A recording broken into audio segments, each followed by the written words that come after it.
Hi, welcome to my channel. ఇక్కడ Meesho balance కింద become a supplier అని కనిపిస్తుంది కదా, అక్కడ క్లిక్ చేస్తే ఇలా వస్తుంది. మీషో గురించి అన్నీ ఉంటుంది అనమాట. 0% కమిషన్, ఎంతమంది కస్టమర్స్ అంటే సప్లయర్ అకౌంట్ ఎంతమంది మీషోలో సేల్ చేస్తున్నారు అనే దాని గురించి ఉంటుంది. అంటే మీషోలో మనం కొనే ప్రతి ప్రోడక్ట్ ఒక సప్లయర్ నుంచి వస్తుందన్నమాట. అంటే మనం ఇప్పుడు అకౌంట్ క్రియేట్ చేస్తున్నాం కదా, అలాగా చాలామంది అకౌంట్ క్రియేట్ చేసుకొని మీషోలో జిఎస్టీ సప్లయర్స్గా, నాన్ జిఎస్టీ సప్లయర్స్గా మీషోలో సప్లయర్ అకౌంట్ క్రియేట్ చేసుకొని ప్రొడక్ట్స్ అనేవి సేల్ చేస్తున్నారు. సో ఇక్కడ ఈమెయిల్, పాస్వర్డ్స్ అడుగుతుంది అనమాట. నెంబర్ ఆల్రెడీ ఉంటుంది. మనం ఆ ఈమెయిల్, పాస్వర్డ్ అనేది కొంచెం స్ట్రాంగ్ అక్కడ క్యారెక్టర్స్ ఇస్తాడు. ఆ క్యారెక్టర్స్ యూస్ చేసుకొని పాస్వర్డ్ క్రియేట్ చేసుకున్న తర్వాత ఇక్కడ non GST seller GST number అడుగుతుంది అనమాట. సో మనం ఫస్ట్ ఇప్పుడే సేల్ చేస్తున్నాం కాబట్టి నాన్ జిఎస్టీ సెల్లర్స్ మనం జిఎస్టీ నెంబర్ ఎలా క్రియేట్ చేసుకోవాలో నాకు తెలియదు. నాన్ జిఎస్టీ అయితే నాకు తెలుసు, అదే చెప్తున్నాను.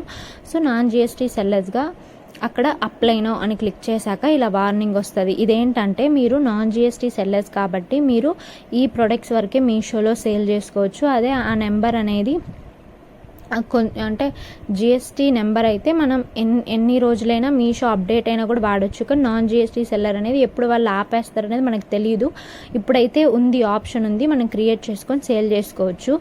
సో దానికి ఎస్ నొక్కేసుకొని, వార్నింగ్కి ఎస్ నొక్కేసుకొని క్లిక్ చేస్తే ఇప్పుడు ఇక్కడ 2 ఆప్షన్స్ వస్తాయి. ఇప్పుడు మనం ఈకామర్స్ ఆపరేటర్స్ అంటే సప్లయర్ త్రూ ఈకామర్స్ ఆపరేటర్స్ అనే మీద మనం అకౌంట్ అనేది క్రియేట్ చేస్తున్నాం. సో మనం ఆ కింద ఆప్షన్ క్లిక్ చేసుకొని ప్రొసీడ్ నొక్కితే మనకి పెద్ద ఫామ్ అనేది ఫిల్ చేయాలి అని చెప్పి ఒక ఫామ్ వస్తుంది.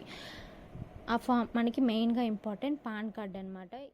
పాన్ కార్డ్తో మనం ఈ అకౌంట్ అనేది క్రియేట్ చేసుకోవచ్చు. అలాగే ఇక్కడ స్టార్ మార్క్స్ ఇచ్చారు కదా, అవి వరకు ఫిల్ చేస్తే చాలు. అడ్రస్ అడుగుతుంది అనమాట, మన అడ్రస్. ఎందుకంటే మనం ఆర్డర్స్ వచ్చాక పికప్ అనమాట, మన దగ్గరకు వచ్చి ఆర్డర్ రిసీవ్ చేసుకునేది. అది నెక్స్ట్ ఇంకొంచెం ప్రాసెస్ ఉంది, అది నెక్స్ట్ వీడియోలో చెప్తాను.